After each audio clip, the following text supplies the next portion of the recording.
What's up, everybody? Welcome back to Mohawk Motors. My name is Jason. So we arrived back at our property in Maine this morning, and one of my primary goals while I'm here is to fix this thing. Now, I already mowed just to make it a little easier to get to it, and this tire had debeaded. Becca, can you call Kira?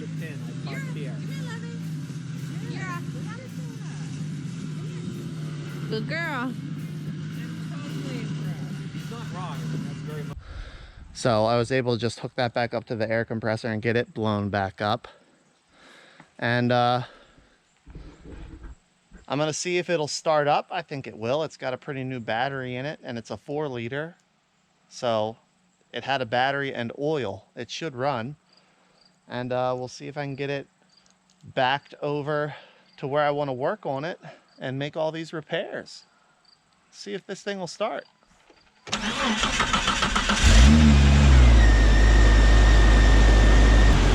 that's very promising. I think if I run in reverse, I can probably back it over to where I want to work on it.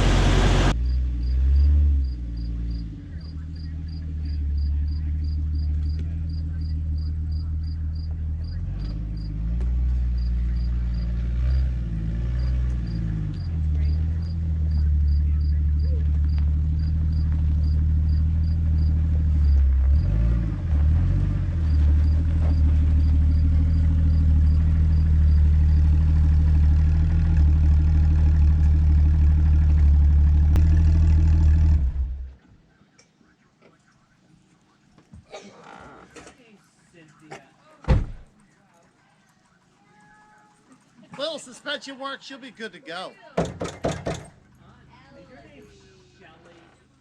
All right, team, it's the next day, and it's time to get this thing fixed.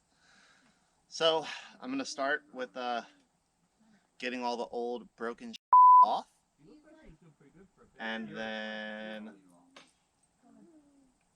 I'll start putting the new, better stuff on.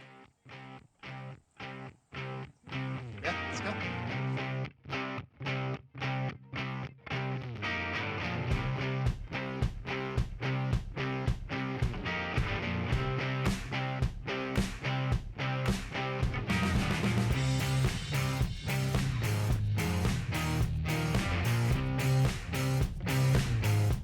All right, everybody.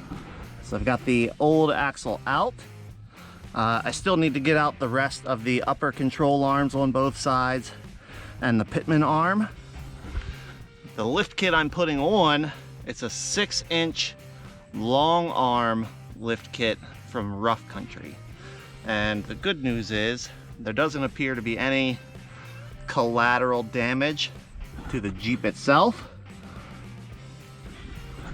That doesn't have new replacement parts in the lift kit. So that should be pretty easy. I've got the old axle out, obviously. I need to steal some of the hardware from this. I'm gonna reuse the brake rotors from this. And I might snag the axle shafts out of this one also.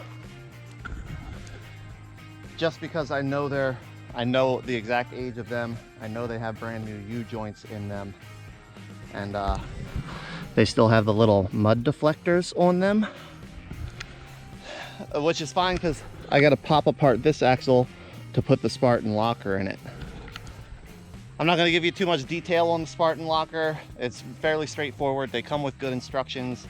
I've installed one before in the CUCV front axle. I'll put a link to that video right up here. So if you need more in-depth instruction, you can watch that one. This is going to be the same process, just a Dana 30 instead of a Dana 60.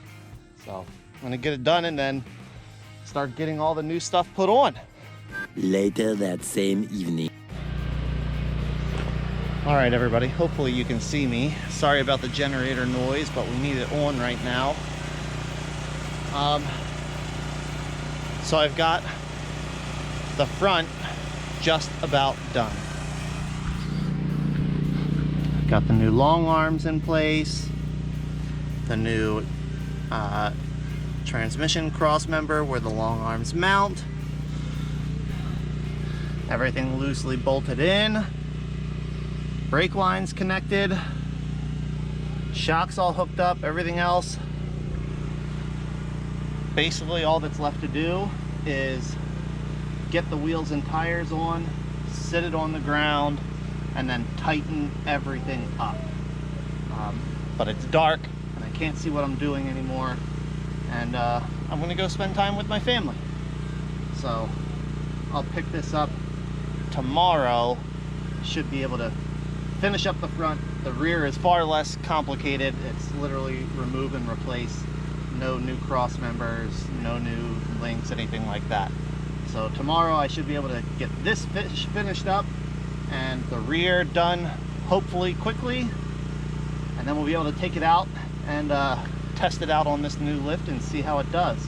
Hopefully we can have fun with it for the rest of the weekend instead of breaking it almost instantly. But we'll see.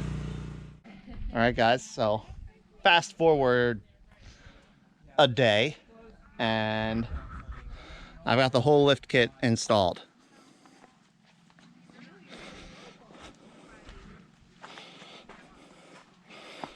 So the front is all in, rear is all in, brakes are bled, everything is ready to go.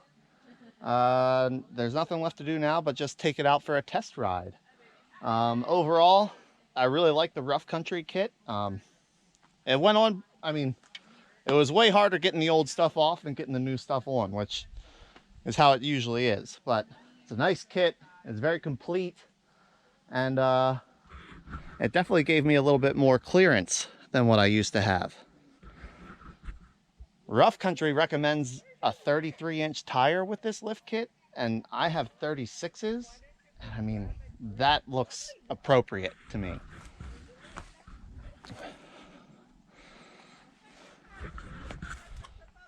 So, nothing left to do but take it for a ride.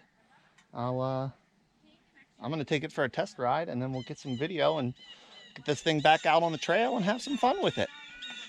All right, team. Took it out for a little test ride.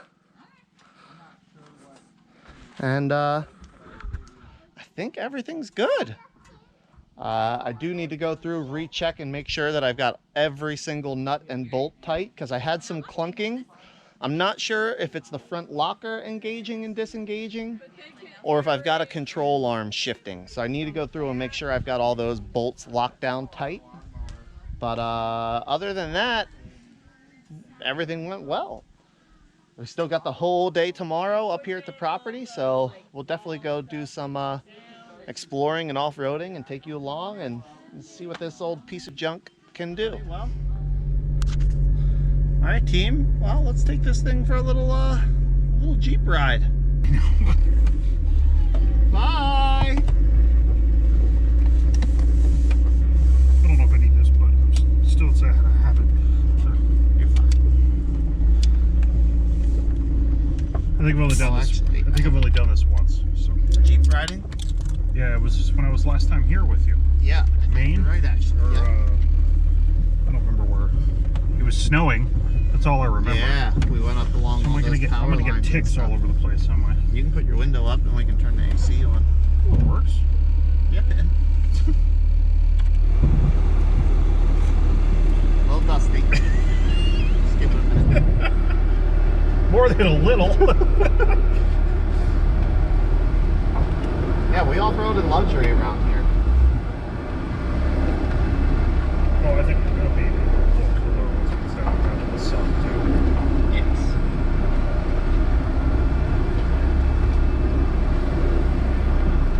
This is how you're gonna make. This will be your driveway, right? Yeah, right through here. How are you gonna get to the house?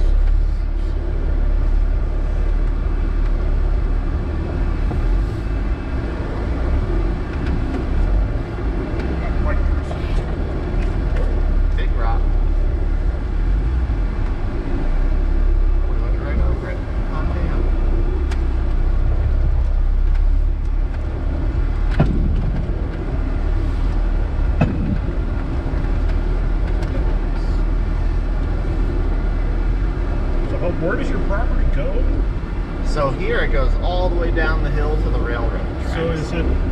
right where this line is? This is ours too. Well, I was saying, like, it looks like there's a border here, so that's why I was...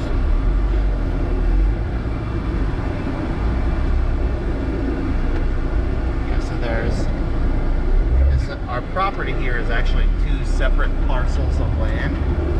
Okay. And right now we're crossing the dividing line from Okay. one parcel over to the other I got parcel. you. I got you.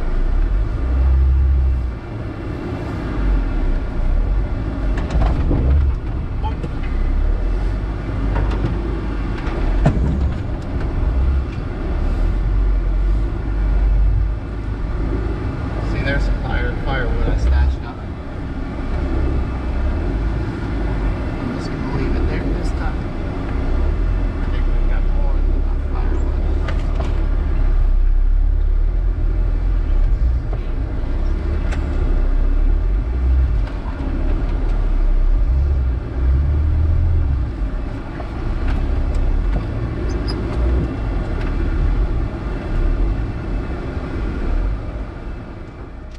Alright guys, well, unfortunately, the GoPro battery died, and that was all I got filmed while we were up there in Maine. It's a couple days later now, we're trying to get this video finished up for you, and I just wanted to give you the last details, you know. I installed a rough country 6-inch long arm suspension lift kit. Came with everything. Really good kit, one of the best lift kits I've ever had. Wasn't cheap, but the fact that it had everything I needed, including the new brake lines, you know, all the hardware, everything else, made it worth the extra money spent to not have to worry about sourcing things that weren't part of the kit. We wheeled it around the rest of that afternoon, had some fun with it, got it stuck a couple times, got it unstuck again, did all of that without breaking it, and then a couple days later, put it back in the woods, took the battery out of it, locked it down, and left it there until our next visit. So next time should be all fun and very little work, hopefully. Knock on wood.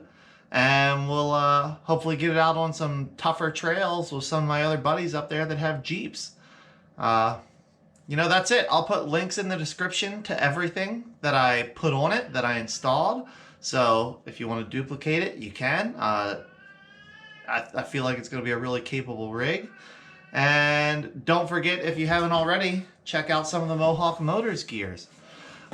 Thanks so much for watching, everybody. Sorry I wasn't able to get better video of actually wheeling it and having fun with it, but I promise next time we're up there I will. And until the next time, take care.